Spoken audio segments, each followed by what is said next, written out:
গম পোৱা নাই যে কংগ্ৰেছ দল এটা মহান দল, এটা মহাসাগৰৰ পৰা যিদৰে অলপ টোপোলা পানী ল'লে একো লাভ, একো ক্ষতি নহয় মহাসাগৰত, একেদৰে কংগ্ৰেছ দলৰ হাতৰ চিন ইমান শক্তিশালী, এজন বা দুজন ব্যক্তি গ'লে এই হাতৰ চিনটো কোনো দুৰ্বল কৰিব নোৱাৰে।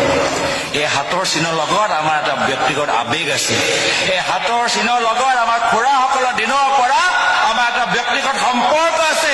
এই হাতৰ চিনৰ লগত আমাৰ তেজত এটা সম্পৰ্ক আছে। কোনো আমাৰ হাতৰ চিনটোক ক্ষতি কৰিব নোৱাৰে। কিন্তু তথাপিও মই ৰাইজক এটা কথা দিছো, তথাপিও যদি আমাৰ দলটোক সকলোৱে এৰি দিয়ে, শেষৰলৈকে মই অকলে বিজেপি RSS লগত যুঁজিবলৈ প্ৰস্তুত হৈ আছো। মোক দলে যি দায়িত্ব দিয়ে, আমাৰ অসমৰ ৰাইজে য'তে বিচাৰে, কংগ্ৰেছৰ মানুহ য'তে বিচাৰে, মই তাত গৈ কংগ্ৰেছ কাৰণে, অসমৰ ৰাইজৰ কাৰণে শেষৰলৈকে যুঁজিবলৈ মই প্ৰস্তুত হৈ আছো।